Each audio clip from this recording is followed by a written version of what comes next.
Era.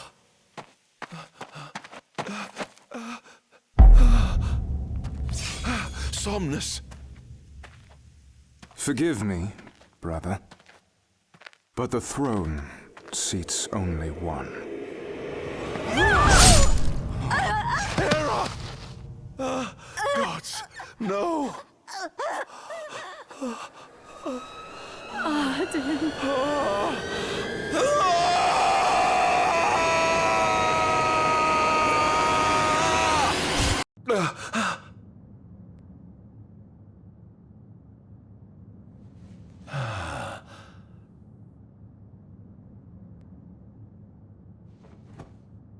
Ardyn. Ardyn Azunia, Chief Besithia would like to see you.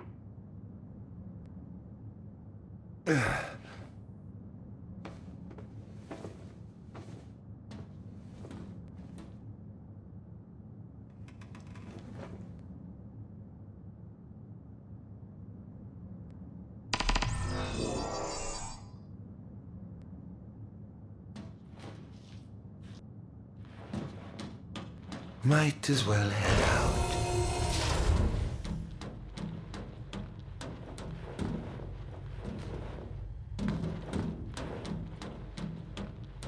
I dare say this outfit wasn't tailor-made. Not the most enthralling view.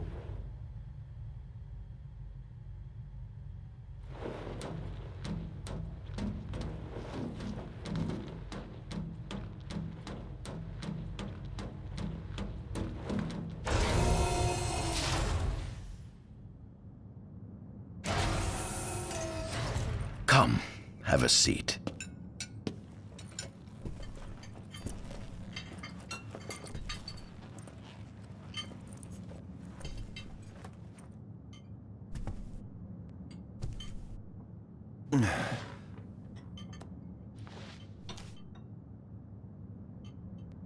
Gods above, we thank you for the bounty you have laid before us. Don't want your food getting cold, do you?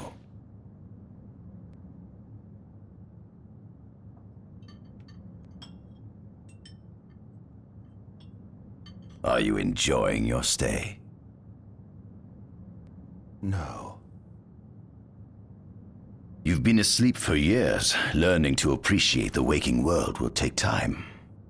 Perhaps I can help enlighten you while we dine.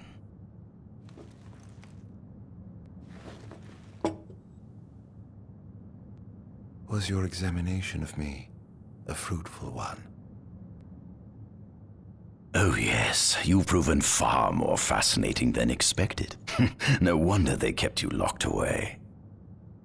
To think the powers of a demon could dwell within the heart of a man, it's incredible. The Star Scourge doesn't sap your life force, it gives you more.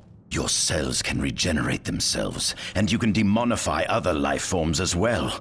There's no doubt you are... A monster. Not a monster, a marvel.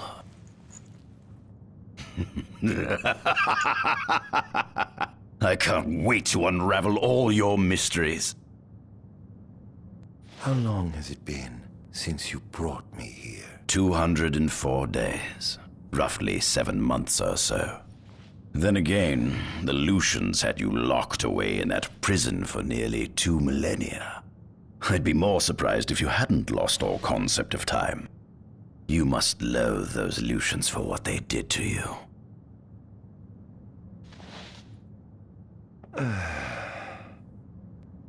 What is this food? Meat, cloned in this facility. Cloned? We cultivated somatic cells, used them as donors to fuse the nucleus transplant cells to the recipient oocytes, and then we... Enough! I've no ear for the ramblings of a lunatic. What is it you want from me, anyhow? What about me interests you so? You said it yourself, didn't you? You were chosen by the gods. And frankly, with powers like yours, I'd say you're nearly a god in your own right. We need those powers that you possess. With your strength on our side, we could finally put an end to the gruesome war with Lucis. You too must desire the fall of the kingdom that cast you into exile. My desires are all in the past. The man who wronged you may have died long ago, but his descendants live on to this day. Surely you must bear them some feelings of ill will. My feelings are none of your concern.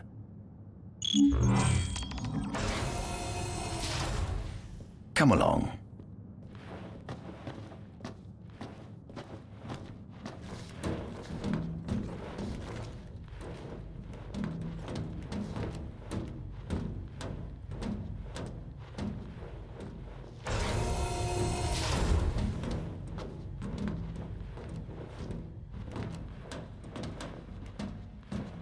This is the fruit of my labor.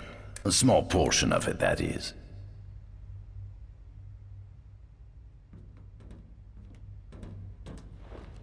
I envy you.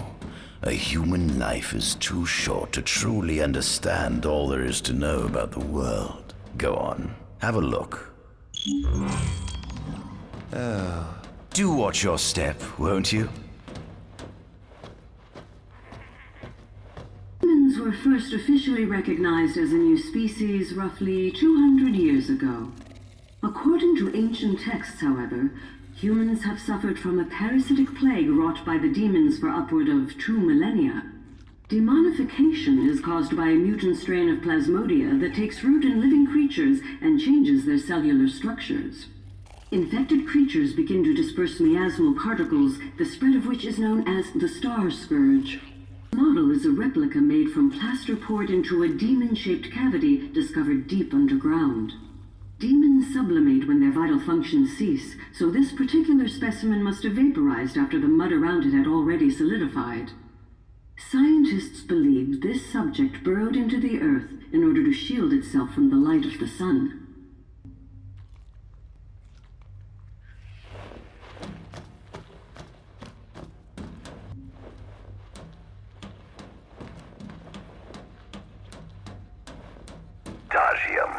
That is what the Lucians call the monster they imprisoned for 2,000 long years. His powers surpass those of any mortal, and his body is all but impervious to attack. It's no wonder the Founder King sealed him away on the Isle of Angel Guard. He undoubtedly feared this monster might challenge his reign. His fortune smiles upon me. Though the Lucians kept him locked away for 2,000 years, I've managed to secure Ardyn for myself. The raging winds and stormy seas may have cast all others away, but the waves parted for me that day and led the way. While I've yet to conduct any official research, the potential he proved in combat was most promising. I estimate his powers easily surpass anything mankind has ever seen. Perhaps this streak of luck has just begun. Fascinating, isn't it? I pored over the ancient texts and found scarcely a mention of you. I barely believed you existed till I saw you with my own eyes. With your help, my research is proceeding smoothly. You have my thanks.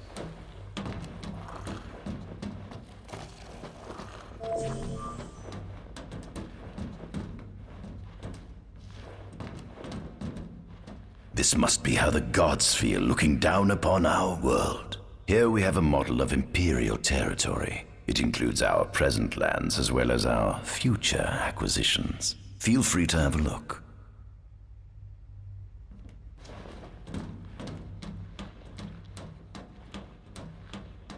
This is our world? It has been estimated that Eos came into existence some 4.5 billion years ago.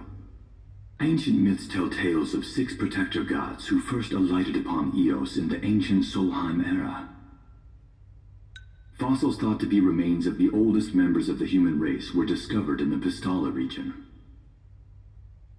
Some claim that humans discovered fire in the Sukarp region even before the dawn of the Solheim civilization. According to legend, the fire god Ifrit first bestowed his burning wisdom upon a man who later sat the throne of Solheim. The mechanized civilization of Solheim is presumed to have originated in the Disgaea and Klang regions. Exactly when the civilization rose and fell, however, remains the subject of much investigation. The enormous crevasse separating the regions of Clane and Duskai is known as Telpar Crag. It is here that the War of the Astrals is said to have taken place.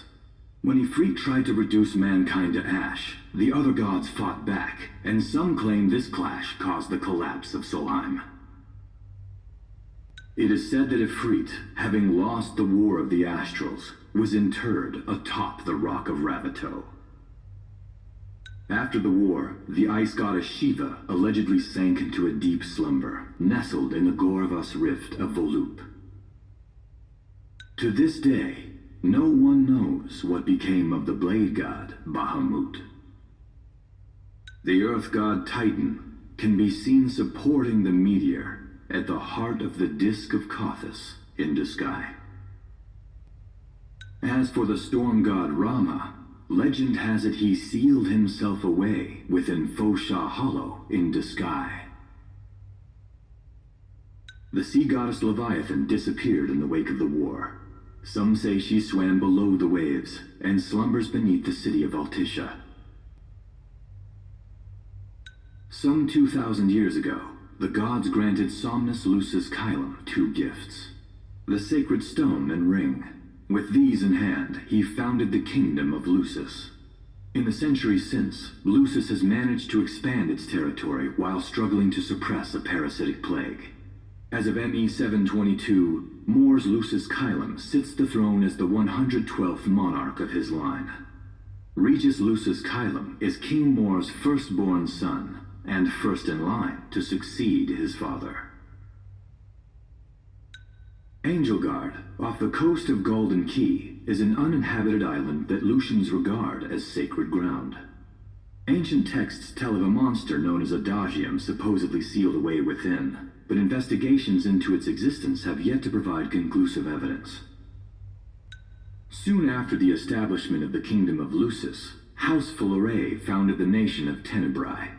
The empire began its occupation of Tenebrae in ME 359, a move that was initially met with much apprehension. In order to assuage the dissenters, the empire preserved the oracle's home of Fenestala Manor. This concession was partially made for political purposes. House Fulleré enjoys close ties with the line of Lucis. The Accordo Protectorate has developed into a bustling league of towns at the heart of maritime trade. In ME 606, the Empire won an important battle against the allied forces of Lucis and Accordo, and in turn, annexed the Protectorate. The country is steeped in traditions and cultures that are incompatible with imperial rule, so the Empire has permitted it a measure of relative political autonomy. Centuries after the founding of Lucis, a movement to revive the lost civilization of Solheim arose around the Weltham region. Leading the charge was House Aldercapt, whose brave deeds brought about the rise of the Niflheim Empire. The Empire built upon Solheim's magic technology and employed it for military use. This new firepower helped the Empire fell its foes, taking Tenebrae in ME 359 and Accordo in ME 606. As of ME 722, under the direction of Emperor Aedalus Aldercapt, the Empire is developing new arms fusing magitech with demons. Vestiges of the ancient Solheim civilization can still be seen in the ruins of Piteous and Steelif Grove. Several ancient structures also dot the forest of the Fallgrove that encircles Castlemark Tower. Excavation of these various sites is currently underway. In ME 501, during an expedition in the Ulwat region, the Imperial Army discovered a new species known as demons.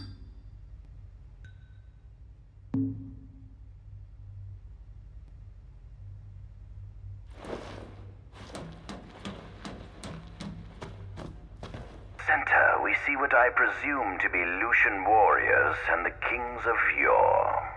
I've learned a great deal about the first king of Lucis, but I never knew he was second in line.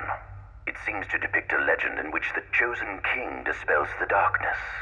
If that's true, does that mean Lucis intends to someday stand above all others? Their trifling tales mean nothing in the face of our superior technology. Only we can restore balance to our world.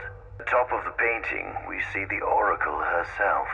The bloodline of the Oracle is one of the oldest in Eos, originating with Eromirus Flore. Only they possess the power to commune with the gods. This painting depicts the Oracle as some goddess of light herself. She'd doubtless prove a powerful ally if she could be persuaded. On the sides of the frame, we see the Hexathian. Conspicuously absent is the traitorous god of fire who started the Great War of old.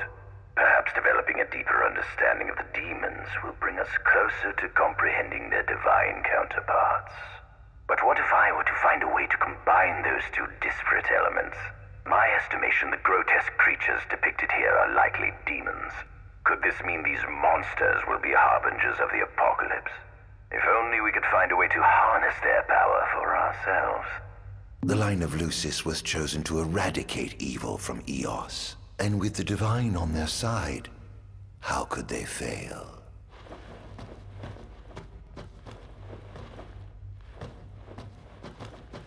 There's something you should see. Come with me.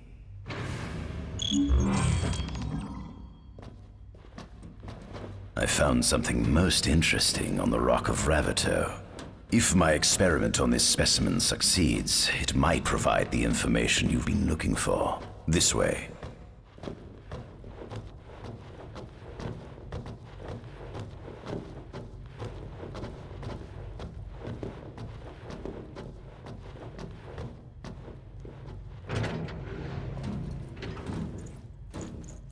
Is that? Ifrit the Infernian. You subjugated a god and brought him here? He was sound asleep, just like the legend said he'd be, so we put him on ice. Do you think you could turn him Into a demon? If you managed to demonify a deity, you could learn truths no mere mortal could ever dream of knowing. You'll access 2,000 years of his memories, and if you can control him, he'll be a weapon of supreme power. It's certainly an enticing offer, isn't it? Just think you could exact sweet revenge through divine retribution. How do you know what I want? I don't, but I know you have no other options. Well, shall we?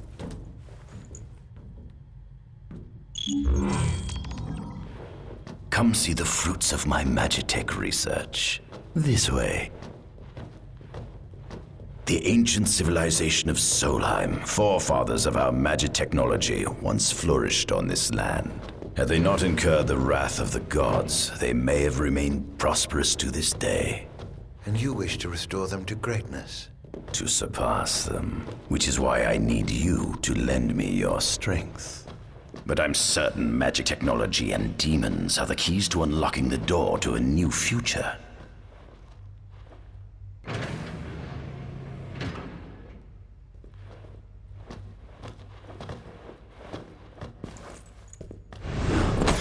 Lucians? But how? Kunmi Squad, Adagium sighted. Initiating Requesting engagement. backup from Nimbus Squad. Shutting down communications until all clear.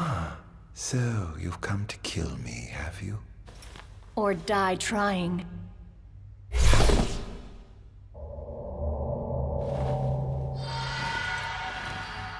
Just as you would kill me, well, right to say, I never know the satisfaction of taking my hand. Though I may be gone, it was on the top of your soldiers, brother.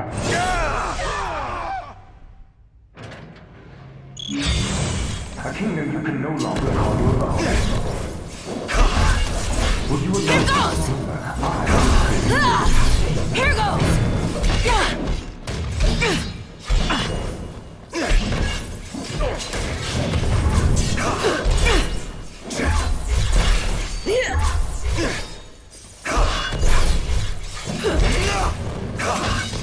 Stay back!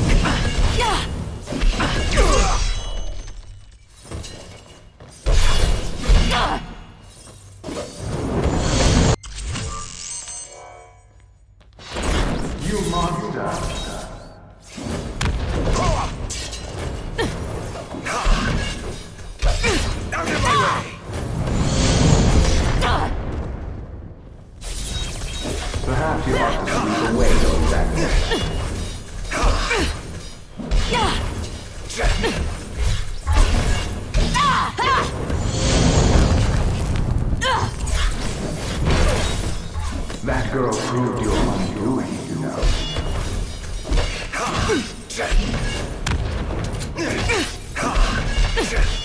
Enough!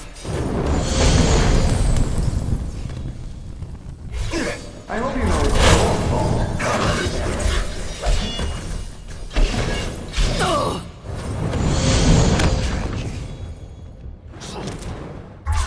You were too caught up in your idealized illusions to see.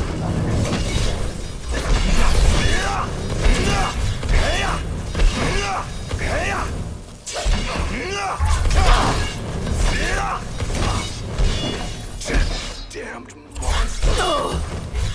You deserve the one that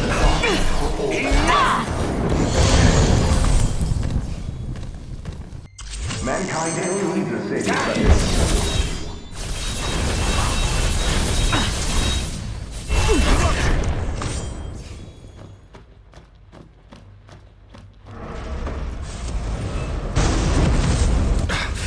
Blast!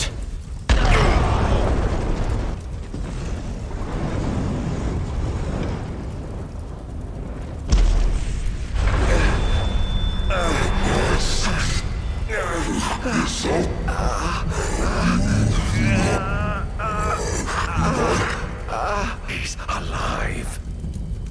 You must stop him before he destroys everything.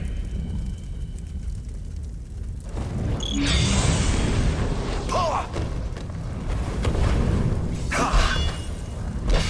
Disappear!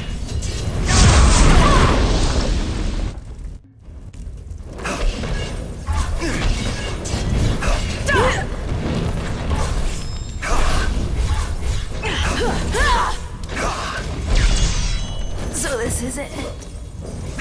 Such power.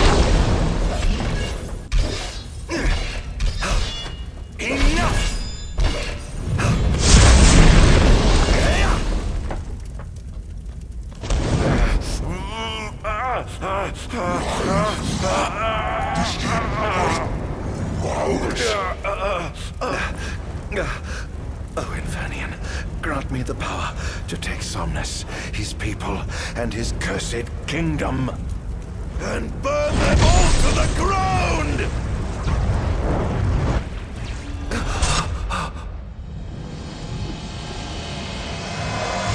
No!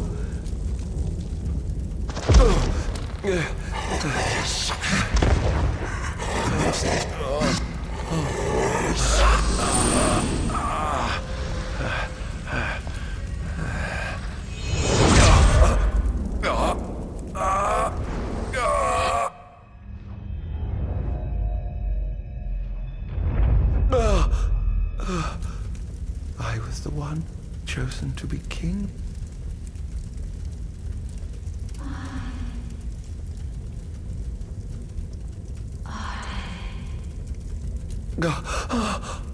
Ardyn.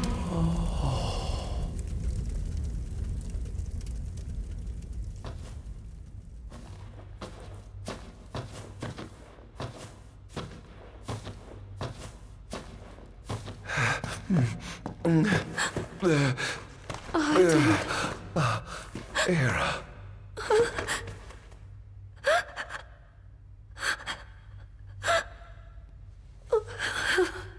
Forgive me. I defied the will of the gods and revealed to Somnus you had been chosen to be king. I never dreamt he would try to kill you. But he did. Somnus fooled everyone, so he could usurp the throne. Everything that happened, it's all his fault. No! Listen to me! It's my fault! I'm the one who ruined your future. This was divine retribution for my sins. You've no sins to atone for. Gods! Answer me! Why have you burdened us with this fate? Hera! Oh no! Hera! Please! In the names of the gods above, fulfill your calling, Ardyn, and punish me for my sins! Hera. Kill me! That's right. Kill her. Put that monster out of its misery, just like I did.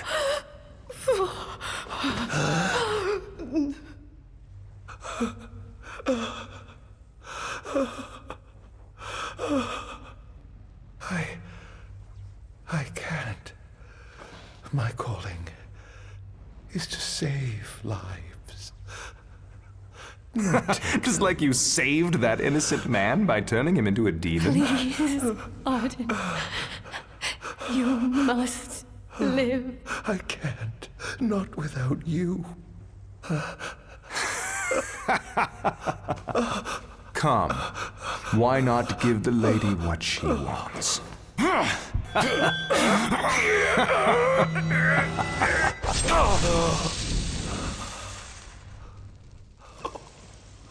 Once again, you failed to save her.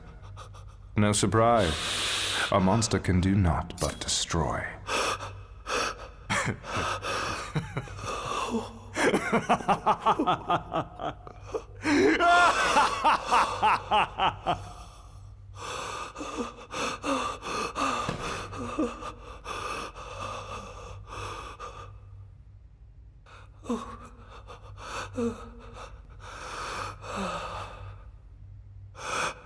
I'll never forgive you, Somnus. This monster may not be able to destroy you, but I'll see to it that I destroy everything you built.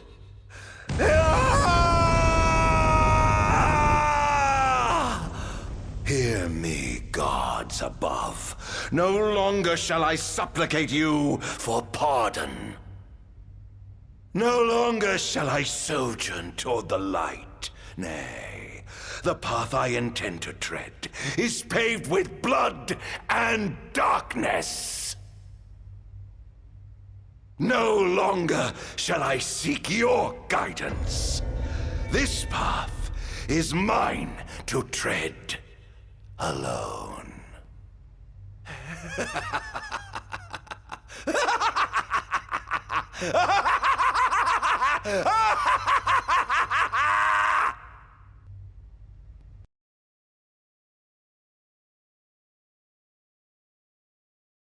The Empire's demonic experiments bore fruit before long, precipitating the production of a Magitech infantry.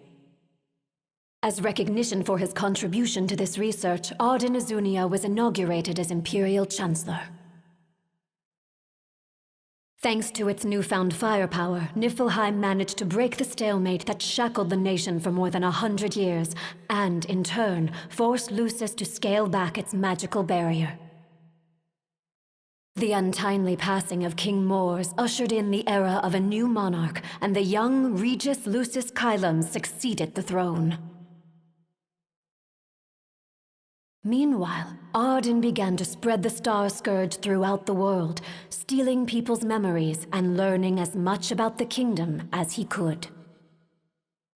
In time, those memories began to merge with his own, gradually transforming him into a wicked echo of his former self. And now, at long last, the time for his revenge has come.